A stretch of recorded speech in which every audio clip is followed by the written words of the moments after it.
Only 9 of us here right now.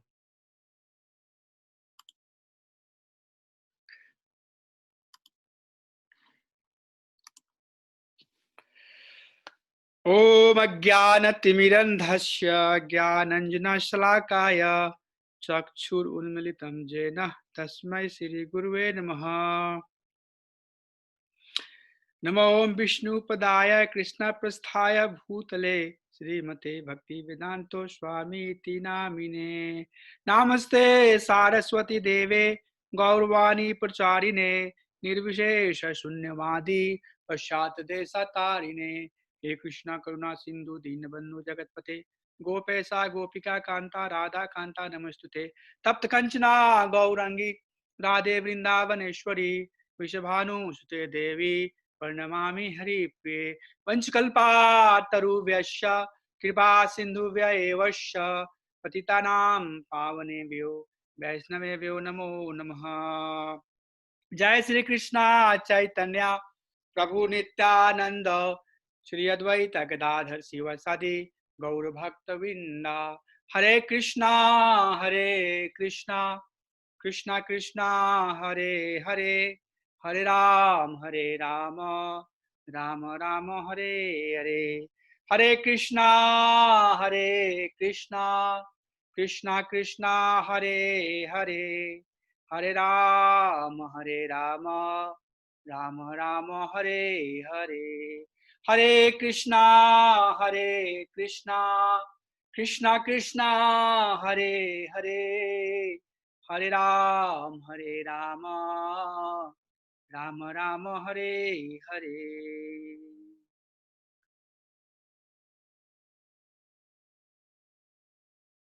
Hare Krishna, Dandavat Pranams to everybody. And I see now almost many of us are here. So we can start talking. And as devotees will come, Hare Krishna, Pranams Mataji, they will join us. So let me make sure. I just want to go through to see who we have here.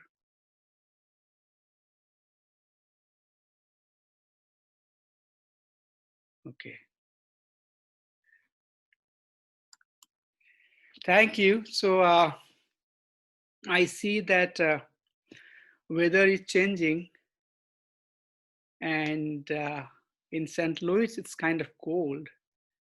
And last 2 days we were running heaters. So we started yesterday morning, and every year when it starts like this, I start getting headache. So my head starts kind of getting a little bit dizzy, and all of that happens. But this is basically the nature of the material world.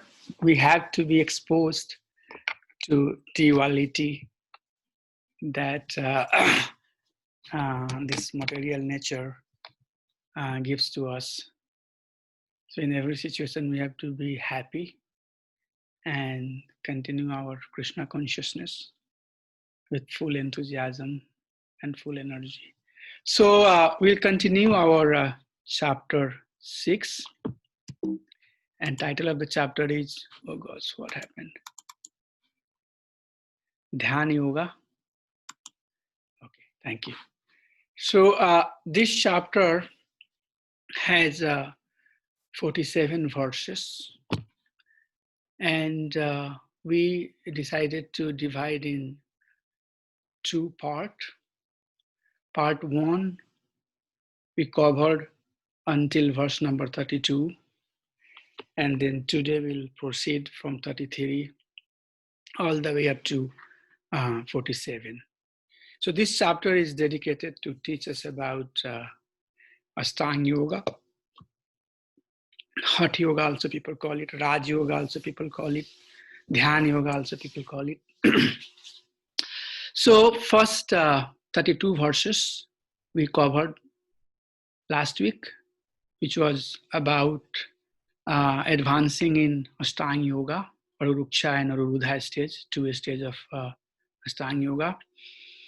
And then the stages of Ashtanga Yoga, practicing stage to perfection stage to the stage when one is fully matured and have come to the point of realizing the super soul.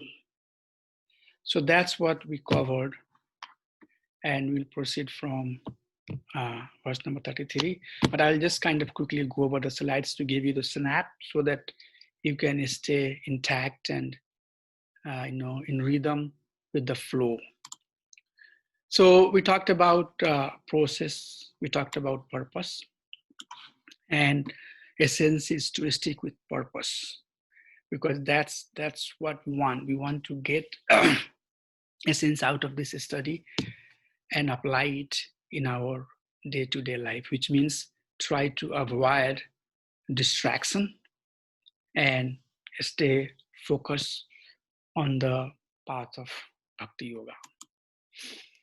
So we talked about there are two types of Ashtanga Yoga, Yoga Aruruksha stage and Yoga Arudha stage. Yoga Aruruksha stage is the beginning stage, which is compared as walking on the steps of a ladder. And Yoga Aruruksha stage is the a fully stabilized plateau stage where you walk on the steps and then get on the plateau. So Yoga Arudha is a advanced stage of bhakti. And then we also talked that in Ashtanga Yoga, mind control is very critical because mind can act as our friend and mind can also act as our enemy. So we want to use basically mind as our friend. And then we talked about practicing a stage of the Ashtanga Yoga, the different types of body postures and goal of the Ashtanga Yoga. And then after practicing, when one comes to the perfection stage, then what are the realization of a person who has perfected in Ashtanga Yoga, what realization they come to, and then what ultimately they attain. And then we talked that the highest most attainment that they receive or they attain in Ashtanga Yoga is Brahm Samparsa platform, where one fully realize the all-pervading feature of the Supreme Personality of Godhead as Paramatma. And when he attains that perfection, then he basically worships Supreme Personality of Godhead as a super soul. So in the advanced stage of Ashtanga Yoga, one has now very very much conformed or convinced oneself that super soul is the goal, and then he worships. So verse number 31 is sharing that worships me as one, though situated in all entities as super soul. So all pervading feature of the Supreme Lord. So the yogi is meditating on the super soul feature, and then he sees all beings equally. He sees every living being on equal platform. And in Bhakti Yoga, this platform, when we talk about Kanistadhikari, Madhyamadhikari, and Uttamadhikari, Uttamadhikari is the platform where one come to the point of a stage of Samadharshita. And then he is seeing every living entity as a super soul. Swakechas, doesn't matter it's dog or Swapakechaiva or it's dog eater. He is basically living every being as a part and parcel of the Supreme Personality of Godhead. Matravat pradarveshu lostvat atmavat sarvabhuteshu ayam pashyati shapandita. A learned man does not differentiate between gold and a lump of soil. For him, both looks equally good. He respects other, wives as his mother, and Atmat Sarvabhutesu, and he looks at all living being like himself. So, so that is basically Utmadhikari also, a very advanced stage of bhakti. So, so that's what basically Krishna is showing, that once you or a conditioned soul is fully realized by the practice of Ashtanga Yoga, then that soul come to that stage where these qualities will manifest. So after hearing this, Arjuna is asking that, my dear Lord, this is very, very advanced stage. This is very, very advanced stage of devotion, where I'll come to the stage of Shodarshita. I'll come to the stage where now I'm not seeing the I'm not seeing distinctions in my seeing. How it's possible? Very, very powerful statement. The seeing exists because of the distinctions, because of the diversity, because of the variety we see. The pleasure of seeing is seeing in the diversity, seeing in the varieties that is exposed to our eyes. But here, Arjun is saying that then how it's possible that we see with some Darsi vision. We can see some of our relatives and close associates as our near and dear, and with equal vision. But how we see dog, how we see cat, and other living beings, how we see that. So that's the basically question Arjuna is asking. So we'll get into the next verse, and we'll start from verse number 33. So Arjuna is asking, Arjuna's concerns. Ashtanga Yoga is impractical due to fickle mind. So how I can come to that point of samdarsi, because it's very difficult for me to control this fickle mind. So verse number 33, Arjuna said, "O Madhusudana, the system of yoga which you have summarized appears impractical and unendurable to me, for the mind is restless and unsteady." So there is a beautiful verse that comes. Chanchalam hi manah Krishna pramathi balavad dridham tasyaham nigraham mane vayor yuvasu duskaram. Vayor yuvasu duskaram. Vayor yuvasu duskaram. Oh Krishna, the mind is flickering. Pramathi balavad, it's turbulent and very, very strong. Tashyaham nigraham manaye, it's very, very difficult to subdue this mind. I think it's more difficult than controlling the wind. This is a powerful citation or powerful verse that you will hear many times people quoting. Vayor Sha Dushkaram. It's very, very difficult, like trying to control the wind. So in the purport, Prabhupada is writing that fickle mind's strength, if mind is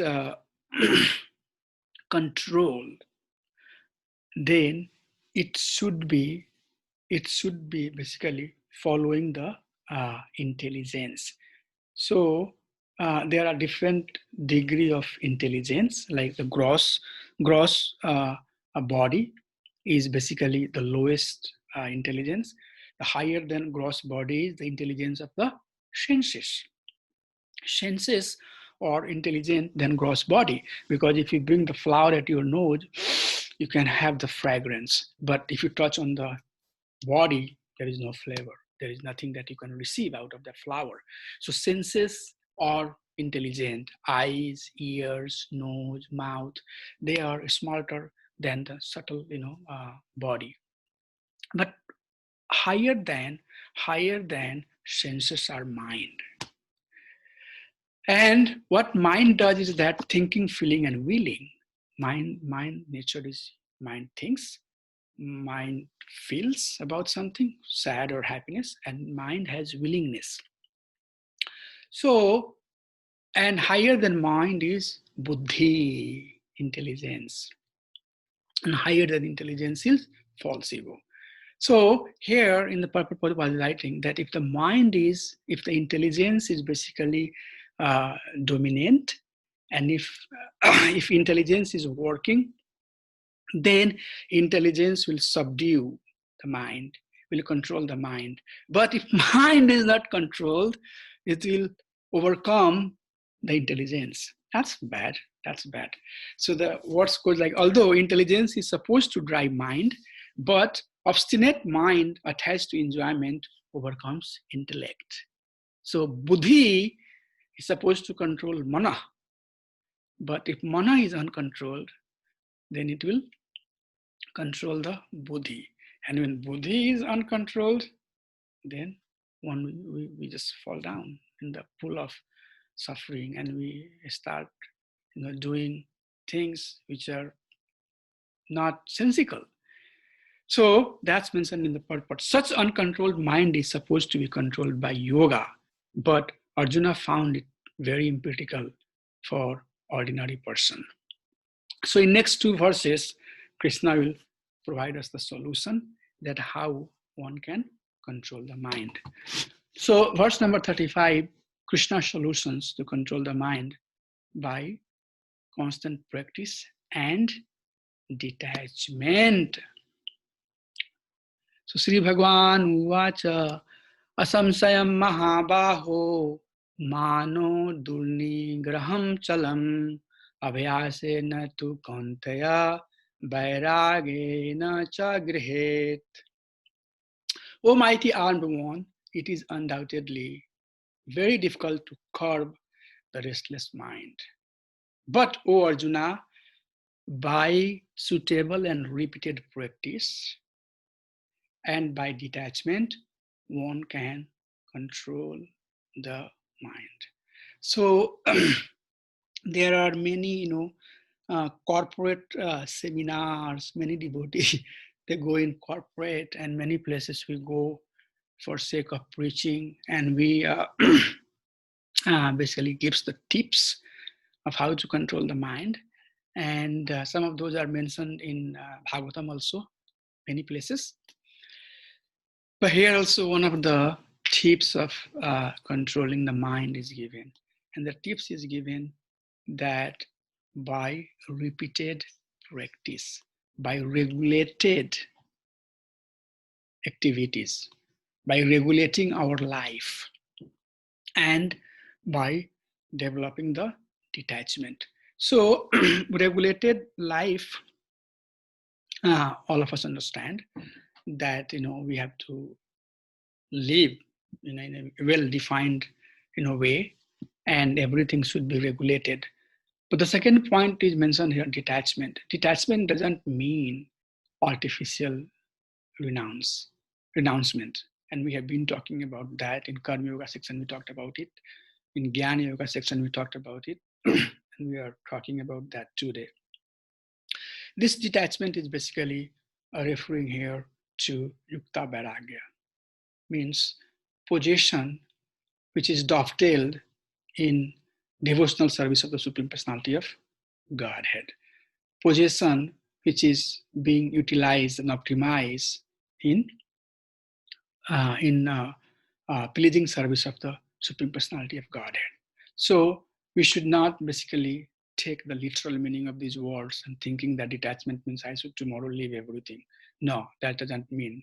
Detachment here is referring to vairagena cha grahet, that type of vairagya which help one proceed towards Supreme Personality of Godhead. So there's two things to be remembered: how to control mind by regulated practice, and by slowly and slowly developing the detachment, which is Yukta Vairagya philosophy. In verse number 36, Krishna's conclusion: mind control is must for yoga. Okay, so mind must be controlled if we want to situate ourselves in yoga. Uncontrolled mind, if the mind is, verse number 36 is sharing, if mind is uncontrolled, self-realization is very, very difficult to achieve. But if mind is controlled, success is rest assured. So mind control seems to be playing very, very critical role. And here it's referring to yoga. So we are also, so you yourself do not keep limited only to Ashtanga yoga. You know, we're for all yoga, for Bhakti yoga also. It's very important that the mind should be controlled. Mind should not have tons and tons of distractions, because it's saying here that uncontrolled mind, self-realization is very difficult to achieve. But for the controlled mind, it's rest assured. And many places also it's been spoken that if the mind is restless, then there is no peace even in this world or even out of this world. But the one whose mind is peaceful can find peace here and can find peace elsewhere else. So mind control is important for yoga practice. Okay, so next section of verse. Thank you all for joining. I see now we have everybody almost. What is the destination of unsuccessful yogi? So in every yogas that we studied, if you remember carefully, this thing is coming.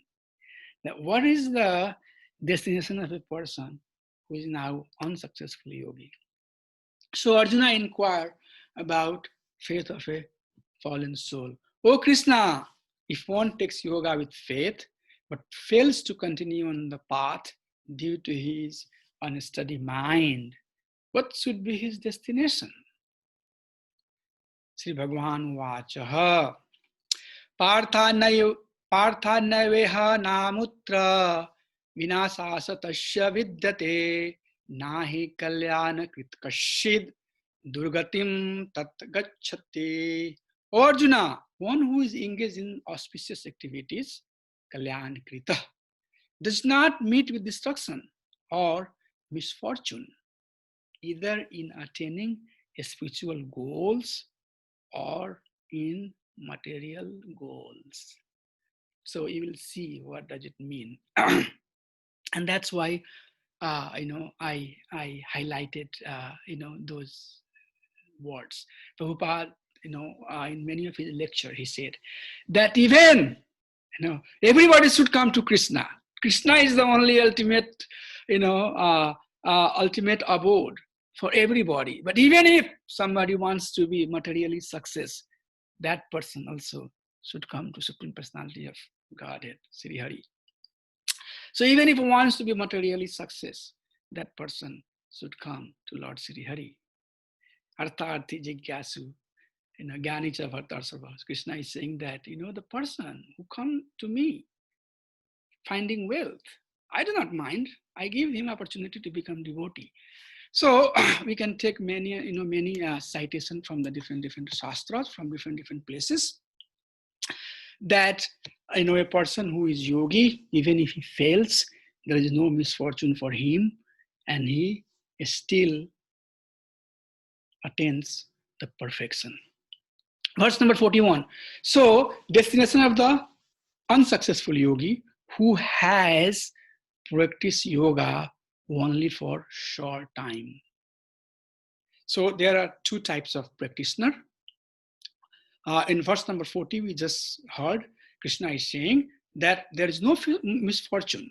If one fails in the practice of bhakti, I think it's verse number 240, where it says that, even little bit devotion if you perform, tayato mato bhayat, it will protect you from the great, great, great, calamities.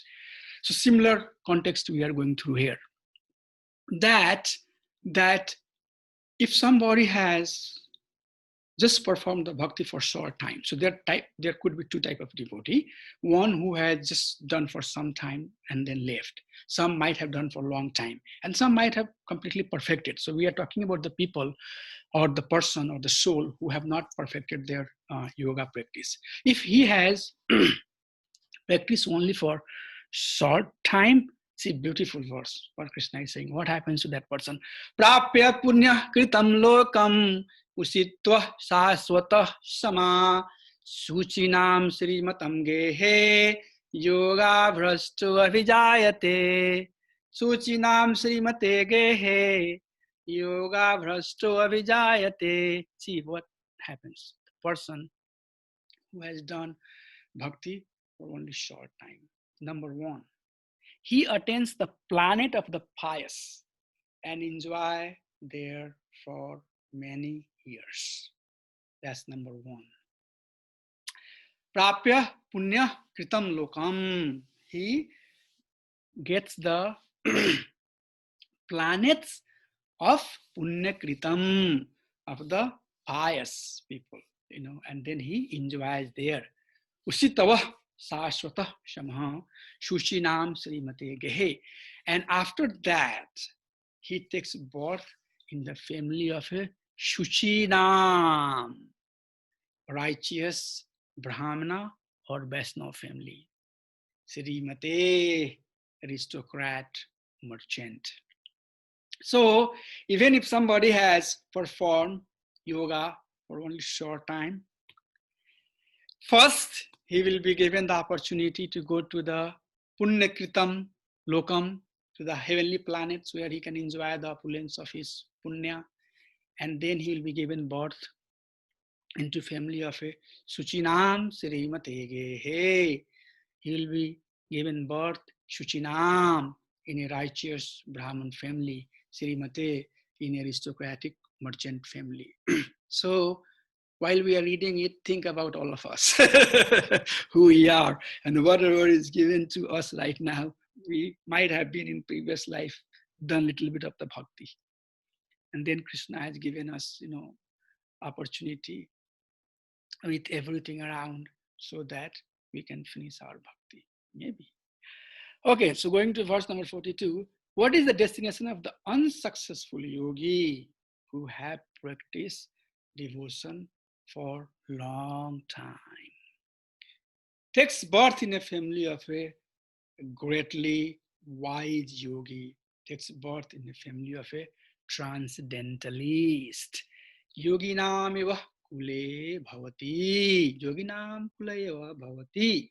That person who has done bhakti for long time, he takes birth in a family of a Maha Vaishnava.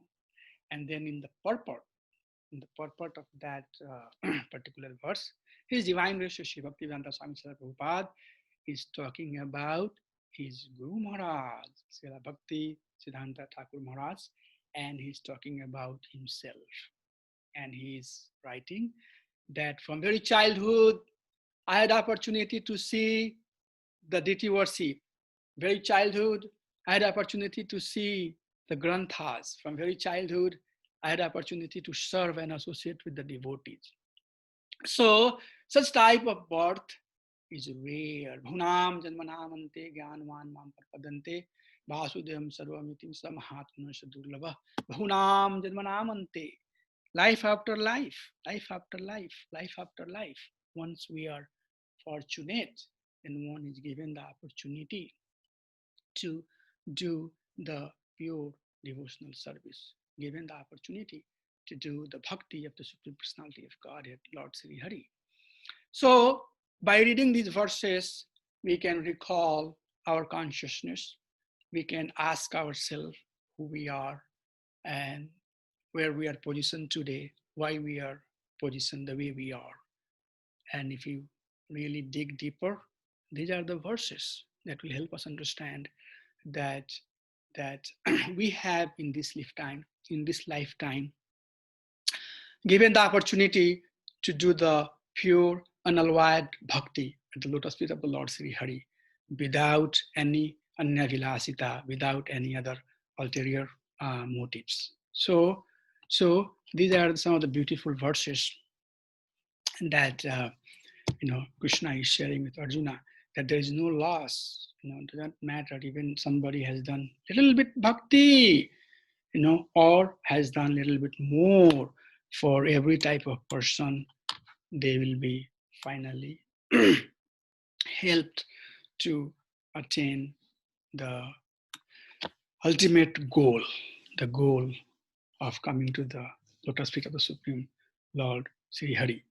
So 33 and 34, Krishna is now summarizing that they will get the opportunity to resume their bhakti process. In both cases, one revives the divine consciousness of his previous life and strive again even harder for complete perfection. So in both cases, he gets the opportunity to revive his divine consciousness, what he had left in his previous life, and strive again harder for complete perfection. And then in the purport, a beautiful example of pastime of Maharaj, King Bharat is given, that he left all of his kingdom, he went for one prastha life, then he got attached to a deer, and then he had to take the birth of a deer. Although he had to take the birth of a deer, but still all the advancement that he had made in the bhakti process, that was not taken away from him. The next life, he took again birth as a human being, and he was called as Jar Bharat, means a person who is completely emotionless, is not showing any symptoms of emotion, it's completely jar. But does not matter whatever form of the body Maharaj Jar Bharat got, he didn't lose his bhakti. He retained his bhakti. So that's the beauty of the bhakti. Whatever bhakti we have done, whatever degree of purity and surrender, and and with attention and desire, we have sought the Supreme Personality of Godhead, that is deposited in our account, and that will stay with us forever. So that's what Krishna is saying here, that that person will resume and strive harder from where he has left. Then verse number 45 talks about that when a such yogi sincerely endeavor for perfection, being washed of all contaminations, being washed of all contaminations, he ultimately achieves the supreme goal of liberation after many births of practice. So everybody, when they are doing their bhakti, there is different force, there is different degree of love for the Supreme Personality of Godhead. There is different degree of hunger, different degree of surrender for that bhakti, different degree of desire to obtain the love of Supreme Personality of Godhead, different degree of purity, different degree of force. So all of that basically is coming from our previous life. And Krishna is saying here very clearly that once all of the sin of that person have been completely eradicated, and one has acted piously in their previous life or in the present life, one has overcome all the dualities of the material world, then that person will come to a stage where their determination in my devotion will be firmly fixed. So one will be firmly engaged in my service with full determination. So now you can see that sometimes we meet some devotee who seems to be already knowing so much. It's just like, seems like, they are already carrying so much from their previous life. That's what it is.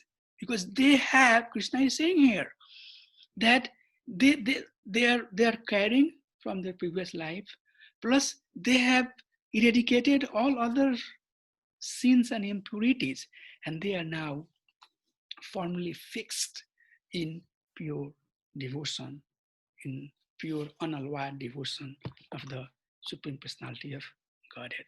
So these few of the verses is not for one-time reading. It's not only for reading when we are doing Bhakti Sastry courses. It's not only for us to read when we are giving examinations. We should, ena tena prakarena, whatever way possible, whatever way, as a teacher, as a student, as a master, as a servant, we should get the opportunity to go and read these instructions of the Supreme Personality of Godhead to help ourselves aware that how things are working in the process of bhakti. So these some of the verses that we read, which talks about destination of the unsuccessful yogi, and how Krishna personally safeguard, make sure that everybody gets opportunity to come to the stage of bhakti, are beautiful, very beautiful verses. And I request all of you to, while you are doing your homework, go read the purport of those verses very carefully and make yourself familiar with the art and science of the teachings that His Divine Grace is presenting to us. Okay, thank you so much. So moving to the next slide. So this is a final concluding slides. So we talked about Ashtanga Yoga. We talked about types of Ashtanga Yoga. We talked about how to practice Ashtanga Yoga.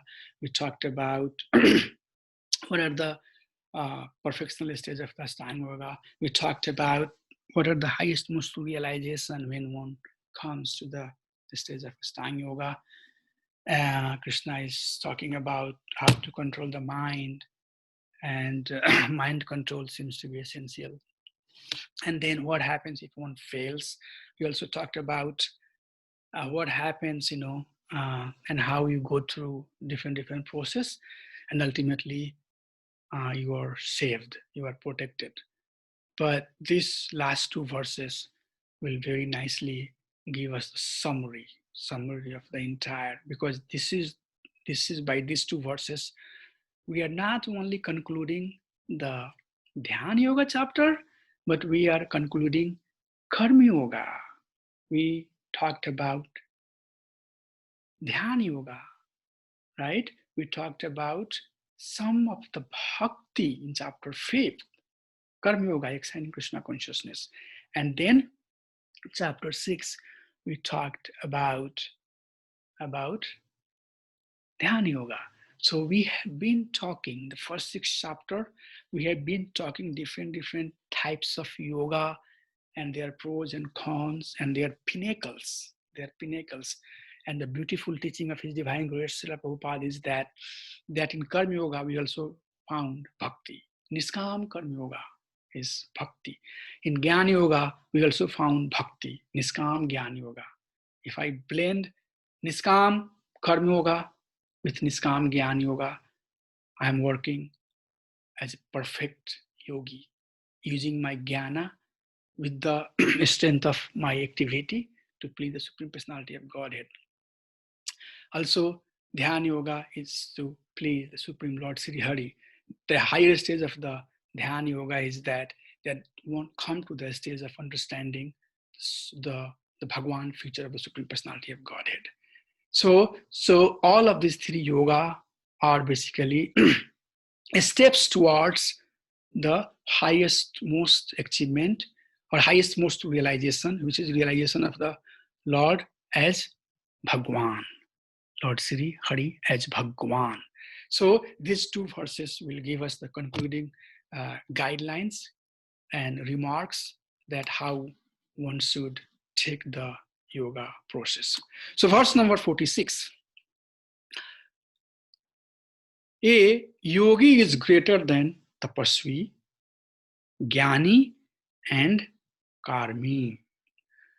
Tapasvi vyo adhiko yogi, jnano abhiyo api mato adhikaha, karmi abhyas sadhiko yogi, tashmad yogi bhava arjuna. Tashmad yogi bhava arjuna. A yogi is greater than an ascetic. A yogi is greater than empiricist. A yogi is greater than fruitive worker. Means a yogi is greater than tapashvi, a yogi is greater than jnani, or a yogi is greater than karmi yogi. Therefore, O Arjun, in all circumstances, be a yogi. In all circumstances, be a yogi. And then what type of yogi? This verse number 47 is a star verse, which is a verse that we have to also memorize for our exams.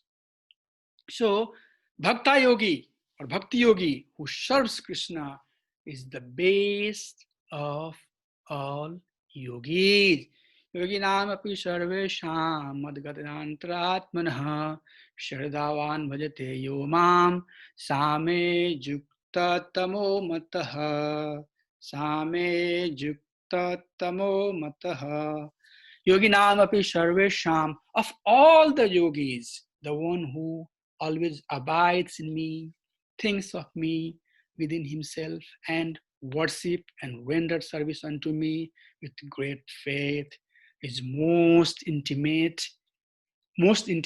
united with me in yoga. Yoginam api sarvesham. So out of all the yogi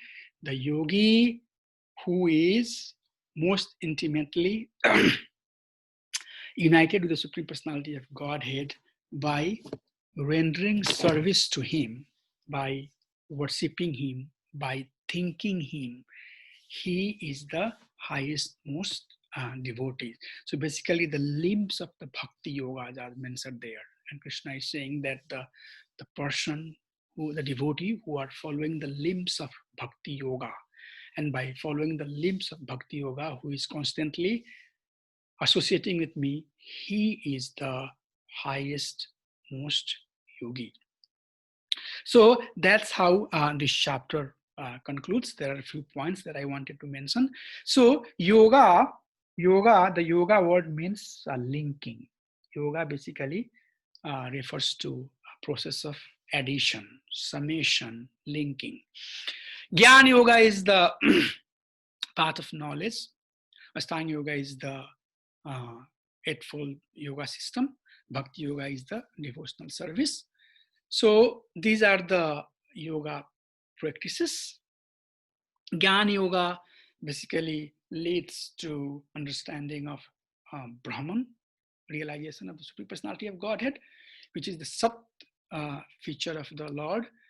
Ashtanga yoga leads to super soul understanding, Paramatma understanding, which is Sat and Chit feature of the Supreme Personality of Lord Sri Hari. And Bhagwan is basically Swarup feature. Bhagwan as it is, Sat Chit Anand, the complete feature, Sat, Chit and Anand. All these three features of the Supreme Personality of Godhead is revealed to the worshipper. So Bhakti Yoga is the highest, most yoga practice. In each yoga, there are three major sections. The first part is that one must have to have their relationship, constitutional position established with the Supreme Personality of Godhead. And that is our sambandha, okay? Activity or any action that happens. We work in a corporate office as an employee, there is sambandha. We work in a family with our wife, with our husbands, there is sambandha, as a relation of wife and husbands. We work in a community, there is a relationship with the community. You know, we are the member of that community. We work for the country, we work for the state, we work for anything. There is relationship. The relationship must have to have as a basic foundation to have any action to take place. So sambandha is what is needed. Okay, sambandha has to be established. And once sambandha is established, then based upon that sambandha, there are uh, there are actions, optimized actions, the recommended actions, actions which are governed by Guru Shastra and Sadhu, actions which are regulated by regulative principles. Those type of activities, not all types. Avidya is basically regulated activity, is uh, is given, and then once a devotee is following the regulated activity based on sambandha, then slowly and slowly the ultimate goal reveals. This is a process, and one slowly and slowly comes to the understanding of realization that Lord is Satchidananda Vigraha. So, in the purport of this verse, Prabhupada has very beautifully summarized the essence that we studied so far. So I would like to basically literally read, or if one of you want to read, can you read it? Unmute yourself and just read this purport. Anybody would like to volunteer? I can do that, Prabhu. Yes, please do that. Bhakti Yoga at Topmost Yoga. Bhagavad Gita 6.47. The culmination of all kinds of yoga practices lies in Bhakti Yoga. All other yogas are but means to come to the point of bhakti in Bhakti Yoga. Yoga actually means Bhakti Yoga. All other yogas are progressions towards the destination of Bhakti Yoga. From the beginning of Karma Yoga to the end of Bhakti Yoga is a long way to self-realization. Karma Yoga without fruitive results is the beginning of this path. When Karma Yoga increases in knowledge and renunciation, the stage is called Jnana Yoga. And when Jnana Yoga increases in meditation on the super soul by different physical processes, and the mind is on him, it's called Ashtanga Yoga. And when one surpasses the Ashtanga Yoga and comes to the point of the Supreme Personality of Godhead Krishna, it's called Bhakti Yoga, the culmination. Factually, Bhakti Yoga is the ultimate goal. But to analyze Bhakti Yoga minutely, one has to understand these other yogas. The yogi who is progressive is therefore on the true path of eternal good fortune. One who sticks to a particular point and does not make further progress is called by that particular name Karma Yogi, Jnana Yogi, or Dhyana Yogi, Raja Yogi, Hatha Yogi, etc. If one is fortunate enough to come to the point of Bhakti Yoga, it is to be understood that he has surpassed all other yogas. Therefore, to become Krishna consciousness, Krishna conscious is the highest stage of yoga, just as when we speak of Himalayan, we refer to the world's highest mountains, of which the highest peak, Mount Everest, is considered to be the culmination. Hare Krishna. Yeah, that's a beautiful, right? Right, Mataji? Beautiful, Prabhu. Yes. Beautiful purport. So with this, we basically finished 6 chapters, which is module 1. And I wanted to basically wrap up with beautiful purport by His Divine Grace to kind of give us the, essence of everything that we studied. And this purport has very nicely mentioned all the key points, that Gyan is necessary, we have to know these things, but Bhakti Yoga is the ultimate goal of our life. And then next 6 chapter, from 7 to 14, we'll be basically diving deeper, very deep into the limbs of Bhakti Yoga and understanding, so many powerful statements coming from the Lord Himself. So that was basically module 1. And what I was thinking that I can spend some time today and then have. So here is what I was thinking, and it's not what I am thinking, but it's also what you all would like to do. Uh, I was thinking that it's nice to have our exams done, because we have just done the homework, we have just went through all the slides and discussions and everything. Our memory is still fresh, So better to just get it done and get done with module 1. So that's what I was thinking. That's number 1.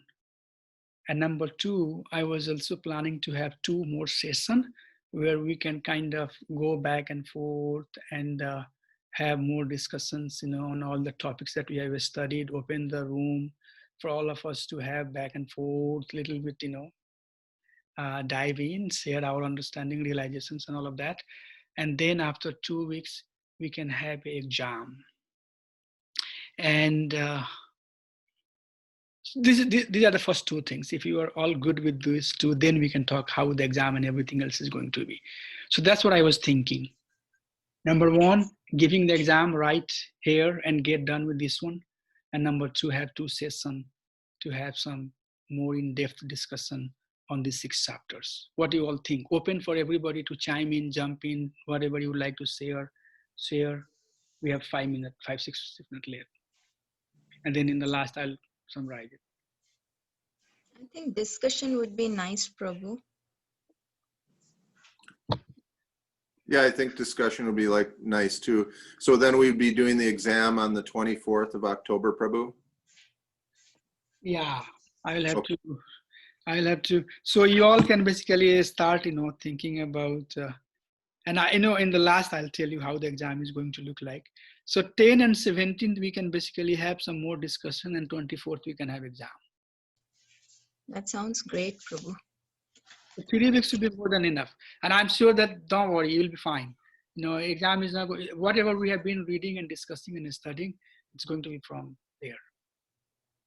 My question is going to be something that will help you, be more Krishna conscious. I don't want to make a rigorous, mortgage life. I want to give you a pleasant, kind of, feeling.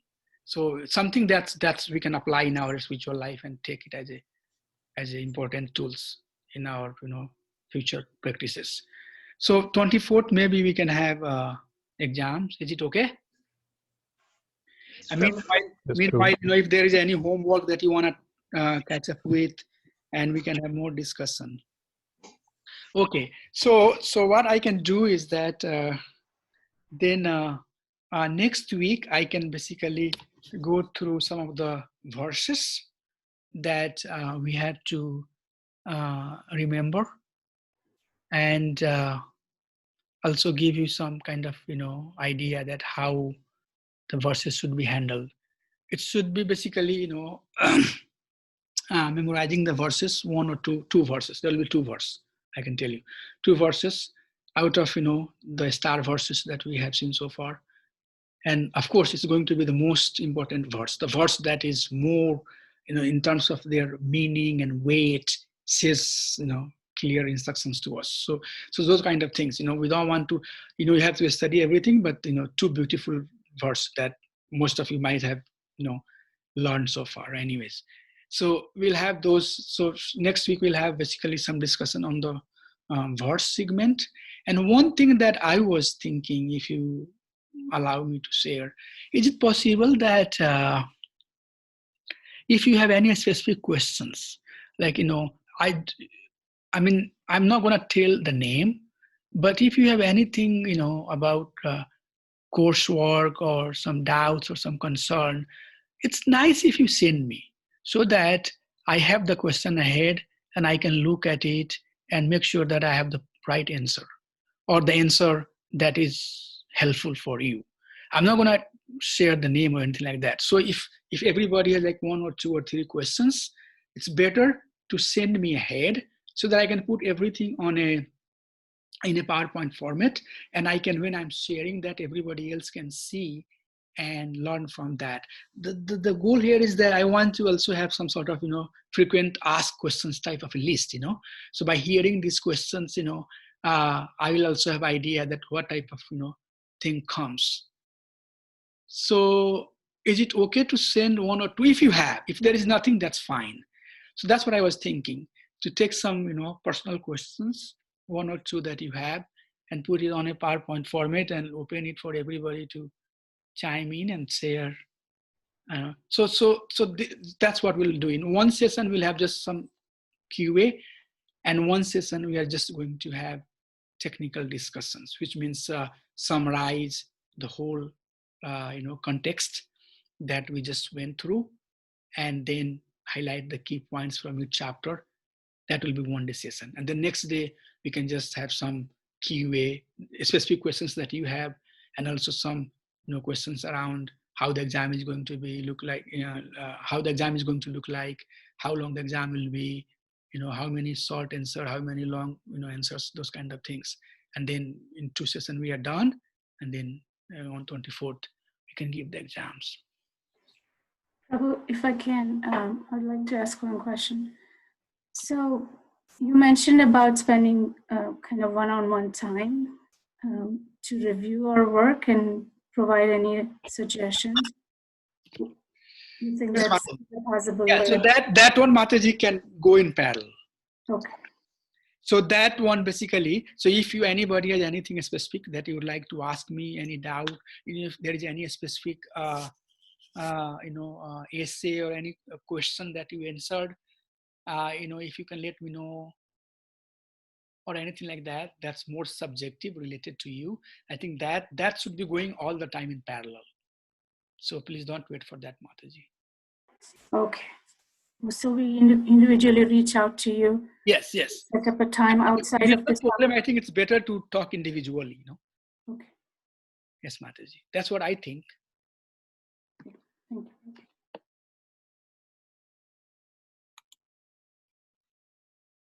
So anybody has anything they would like to share? So Prabhu, that means we can call you if we have any questions or send you an email. Prabhuji, if you like, calling is not bad, but we can send me message also, Prabhuji. Okay. Or if there is some specific thing that you want to discuss in person, yes, why not? Okay. Whichever way, it helps.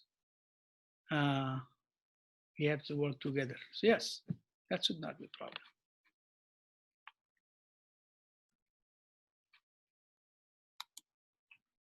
So that's what we'll do next 2 weeks. Basically, personally, we'll work with each other as needed, and then we'll have 2 more sessions. And I have already sent you the list of all the verses, which is, I think, in next of my slide here. Yeah, here. Okay, I have some more stuff here, but just look at the verses. So 1.1, 2.7, 2.13, 2.14, 220, 4, 9, 433, 529, 647, we just finished. So 3, 6, 9, 11, and 3, 15. Yes, each module has 15 verses. So I should have said 15 without even counting. So that's how it is. So I think, you have the list of the verses that we have I have sent, and please, look at those verses. Those are easy verses, and please, start preparing for the exam. And I think, it will be a beautiful journey. We don't want to really wait too long. Some of you are really, not some of you, all of you. I have been receiving all the homeworks, and you all are doing super good. So we have to keep this energy up and continue. One of the things regarding, we have been discussing about the verses. One thing that I personally, this is again personal thing that I wanted to share, that sometimes it's very hard, to memorize the verses. But, if we read the translation, and if we like the meaning of the translation, something that really, is captivating us, then it also becomes kind of, easier. So in other way, I'm trying to say that that it's better to know the meaning, what this verse is, saying. And then if we are attached to the meaning of that particular verse, then we know our mind wants to say something, and we might not have perfect Sanskrit, but at least it will give some way to put things together and memorize the verses. So, that's how, it is. It should not be so difficult. Bhagavad Gita verses, and all of you, I'm sure, that have already recited so many verses. So it should be pretty easy. Thank you so much. So we'll adjourn today here. and we'll meet tomorrow. Sorry, not tomorrow, next Saturday. And then we'll have more discussion. If you have any questions, as I said, if you like to basically share with everybody, and I should be sharing also the answer of that question to everybody, please do not hesitate and send that to me ahead so that I can put that in the PowerPoint presentation, share on the screen so that everybody else can also think about it. And I have one answer, you all have your own answer. So we'll have multiple answers and multiple kind of, venue to discuss things. Okay, thank you. So we'll have Vaishnava Pranams. Anything else? Let me see in the chat room if there is anything. Okay, I like the plan. Yes, wonderful plan. Thank you. Okay, Hare Krishna. So we'll have Vaishnava Pranams. Vanshkalpatarubhyasya kripa sindhubhya evasya patitanam pavanebhyo Vaishnavebhyo namo namaha. ISKCON founder Acharya His Divine Gracious Shri Bhakti Vedanta Swami Srila Prabhupada ki Jai. Guru and Gauranga ki jai. Jai.